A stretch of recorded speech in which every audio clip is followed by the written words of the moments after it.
Olá, seja muito bem-vindo. Hoje a gente vai mergulhar de cabeça em um dos salmos mais, intensos e honestos da Bíblia, o Salmo 74. Ele nos dá um verdadeiro mapa de como conversar com Deus quando parece que a vida inteira está desmoronando. Pois é, essa é a pergunta que está bem no coração desse salmo.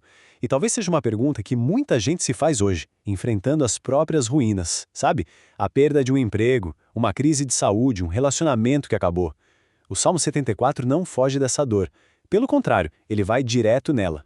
Então, o nosso caminho por esse salmo vai passar por 4 pontos principais. A gente começa no desespero, depois encontra um ponto de virada muito importante, vê como a oração se transforma num pedido cheio de confiança e, no final, tira algumas lições práticas para a nossa vida. Bom, vamos lá.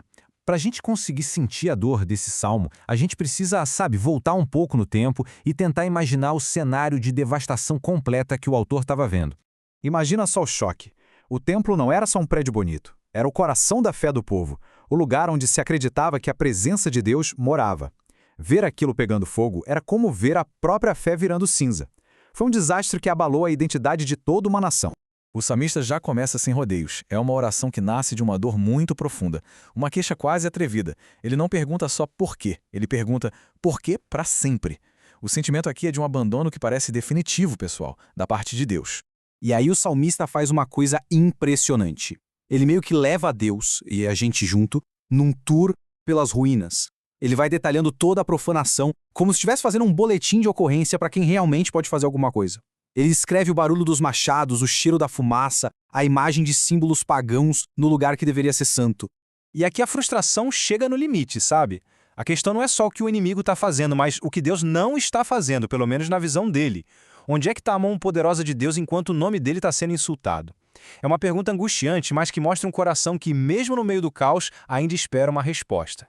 E é aqui, bem no meio de toda essa dor, que o salmo dá uma virada, é uma mudança de perspectiva deliberada, muito poderosa. É nesse ponto que aquela oração cheia de desespero começa a achar um chão firme, um lugar para a esperança poder nascer. Olha, esse verso aqui é como se fosse a dobradiça do salmo inteiro. É o ponto de virada. O autor para de olhar para as ruínas ao redor dele e, de propósito, levanta os olhos para o trono de Deus. Ele muda o foco da circunstância para o caráter de Deus. E essa comparação é o segredo para orar nos momentos difíceis. O salmista encara a realidade dura, sim, mas ele confronta essa realidade com uma verdade ainda maior, uma verdade que não muda. Na prática, ele está pregando a verdade para si mesmo, alinhando o que ele sente com aquilo que ele sabe sobre Deus.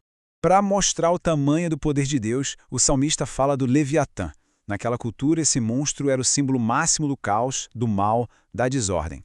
Então, quando o salmista diz que Deus esmaga as cabeças do Leviatã, ele está afirmando que não existe poder no universo, nem mesmo o exército babilônico, que escape do controle soberano do nosso rei.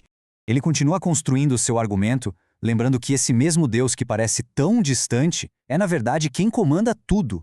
Foi ele quem estabeleceu os limites da terra, quem criou o verão e o inverno, quem manda no dia e na noite. De repente, o problema lá nas ruínas já não parece tão gigantesco quando a gente compara com o poder infinito de quem criou tudo, né? E esse ponto aqui é fundamental para a gente. A obra de salvação de Deus, ao longo da história, sempre apontou para algo maior. O êxodo do Egito, por exemplo, foi um ato de salvação incrível, mas era uma sombra do maior ato de resgate de todos os tempos, a vinda de Jesus Cristo. Com sua vida, morte e ressurreição, Jesus nos resgata da escravidão do pecado e estabelece uma nova aliança, garantindo que vai estar conosco para sempre. Então, depois de firmar a mente na verdade de quem Deus é, a oração do salmista muda completamente. Ele não está mais só se lamentando.